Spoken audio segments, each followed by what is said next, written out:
Assalamualaikum warahmatullahi wabarakatuh. Selamat pagi teman-teman.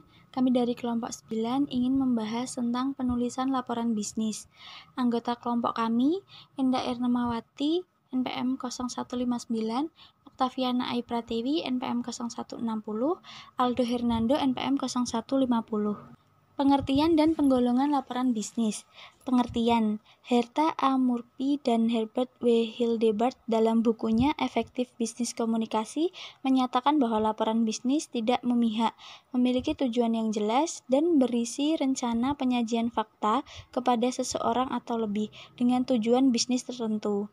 Atas dasar definisi tersebut, dapat disimpulkan bahwa suatu laporan bisnis mempunyai berbagai karakteristik seperti netral, tidak berpihak, objektif, menyampaikan data, disusun secara sistematis, menyangkut informasi eksternal maupun internal, biasanya diminta oleh pihak yang memiliki wewenang yang lebih tinggi, memiliki tujuan yang jelas. Bagi suatu perusahaan, pada umumnya penulisan laporan bisnis digunakan untuk memenuhi keperluan antara lain yang pertama, untuk memonitoring atau mengendalikan operasional perusahaan, misalnya laporan operasional, laporan kegiatan personal. Yang kedua, untuk membantu mengimplementasikan kebijakan-kebijakan atau prosedur-prosedur yang telah ditetapkan perusahaan. Yang ketiga, untuk memenuhi persyaratan-persyaratan hukum dan peraturan-peraturan yang berlaku bagi perusahaan, misalnya laporan pajak, laporan analisis, dampak lingkungan, laporan ketenagakerjaan.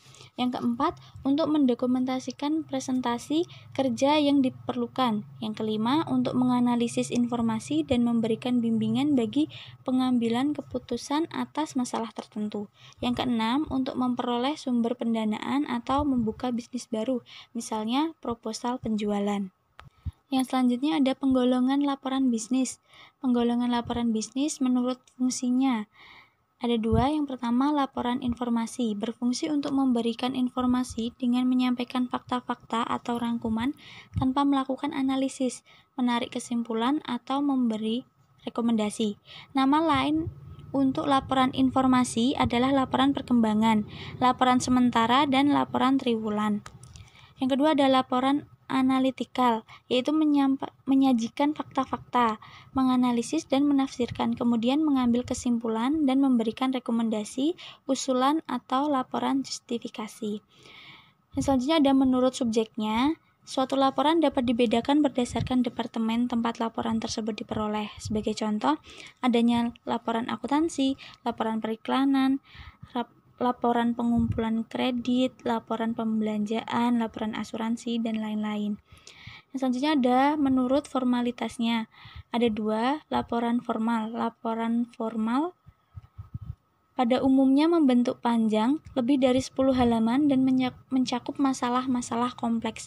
Namun demikian, pengertian panjang bervariasi tergantung pada situasi dan kondisi yang ada.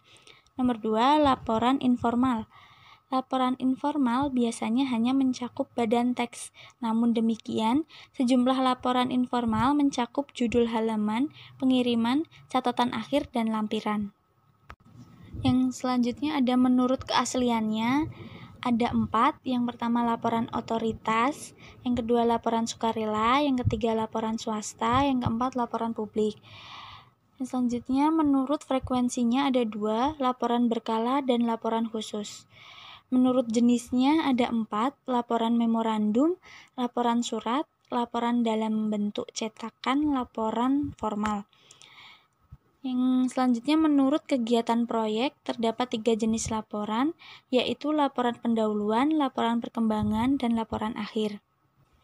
Menurut pelaksanaan pertemuan ada 4. Yang pertama agenda, yaitu dokumen yang ditulis sebelum suatu pertemuan berlangsung. Yang kedua resolusi, yaitu laporan singkat yang secara formal berisi pengumuman hasil konsensus dalam suatu pertemuan. Yang ketiga notulen, yaitu laporan resmi dalam suatu pertemuan yang telah berlangsung. Yang keempat laporan pertemuan, yaitu suatu laporan resmi yang mencakup bahasanya sangat luas dan berisi hasil-hasil pertemuan atau konferensi penting. Saya Enda Irmawati 0159 akan mempresentasikan persiapan penulisan laporan bisnis. Di sini ada 6 persiapan penulisan laporan bisnis. Untuk yang pertama itu mendefinisikan masalah, tujuan, dan ruang lingkup. Maksudnya adalah melakukan analisis masalah yang mencakup tujuan penyusunan laporan. Jawaban terhadap pertanyaan-pertanyaan akan membantu dalam menetapkan masalah, tujuan, ruang lingkup, dan judul suatu laporan. Yang kedua, pertimbangan siapa yang akan menerima laporan. Di sini persiapan laporan bisnis perlu mempertimbangkan berbagai hal yang berkaitan dengan audien. Untuk yang ketiga, menentukan ide atau gagasan. Menentukan ide atau gagasan itu menentukan pokok-pokok atau ide utama yang akan dibahas dalam laporan tersebut. Untuk yang keempat, mengumpulkan bahan yang diperlukan. Di sini adalah mencari sumber-sumber yang terpercaya. Untuk yang kelima, itu menganalisis dan menafsirkan data. Maksudnya di sini itu menganalisis dan mengartikan suatu data yang telah dikumpulkan. Untuk yang keenam, mengorganisasi data dan mempersiapkan kerangka akhir. Di sini tahap keenam adalah tahap yang terakhir, yaitu penyusunan data. Data tersebut disusun dan dipersiapkan dalam kerangka akhir, jadi bisa dijadikan sebuah kesimpulan. Untuk selanjutnya, bagian pokok laporan bisnis. Bagian pokok laporan bisnis itu ada 3. Yang pertama pendahuluan, yang kedua teks, yang ketiga penutup. Saya jelaskan satu persatu. Penjelasan bagian pokok laporan bisnis. Yang pertama itu ada pendahuluan. Pendahuluan itu terdiri dari pemberi kuasa adalah orang yang meminta laporan. Yang kedua, layout atau rencana presentasi. Yang ketiga adalah masalah, didefinisikan pada awal bab dan seterusnya. Untuk yang kedua ada teks. Teks di sini maksudnya adalah bagian terpanjang dari suatu laporan bisnis. Dalam isi teks bagian ini itu dapat membantu mencapai maksud penulisan laporan bisnis, dan penulisan laporan bisnis baik harus mencakup temuan fakta yang penting dan relevan serta membuang hal-hal yang tidak diperlukan. Untuk yang terakhir itu ada penutup. Di dalam penutup itu ada beberapa bagian, yaitu bagian pertama yaitu rangkuman, yang kedua kesimpulan, yang ketiga rekomendasi, yang keempat rencana tindakan, dan yang terakhir itu proposisi. Proposisi itu istilah proposisi belakang ini digunakan dalam dunia organisasi tubuh laporan bisnis. 1. Cara menyusun tubuh laporan bisnis. A. Cara deduktif. Dalam suatu laporan panjang, pembaca biasanya lebih suka menggunakan cara deduktif karena memberikan kepada pembacanya suatu gambaran yang cepat sebelum mereka mengetahui secara lebih rinci. Secara umum Anda dapat menggunakan cara deduktif jika membaca Anda memiliki karakteristik sebagai berikut. 1. Eksekutif yang sibuk. 2. Lebih suka untuk menentukan sesuatu dengan segera. 3. Mengetahui good news atau informasi netral. 4. Menganalisis data lebih banyak dan hal ini menjadi lebih mudah, jadi kesimpulan dan rekomendasi dicantumkan pada awal laporan. 5. Ingin mengetahui pandangan menulis dengan segera. 6. Menyukai laporan yang disusun dengan cara deduktif.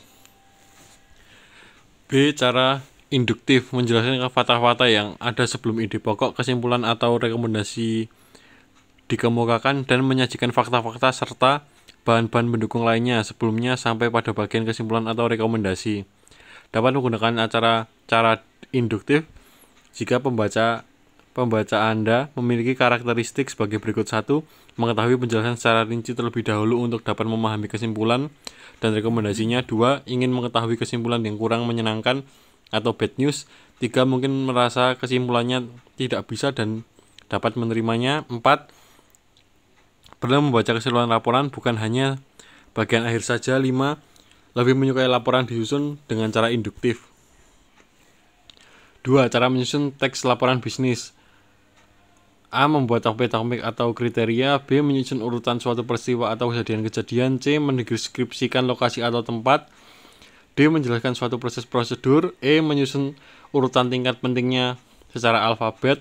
F. Menyusun urutan tingkat formalitas. G. Menyusun sumber-sumber yang digunakan. H. Pemecahan masalah. 3. Metode kerangka. A. Jenis-jenis judul.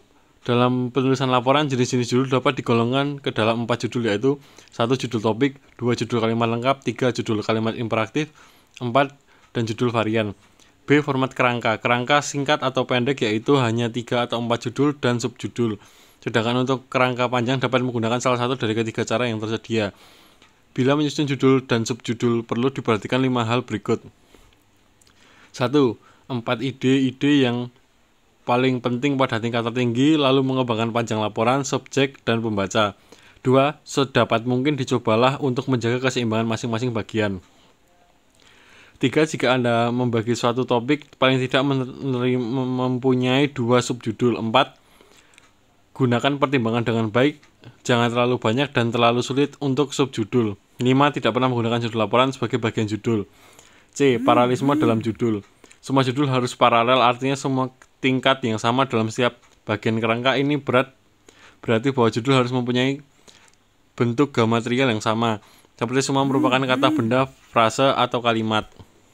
Terima kasih.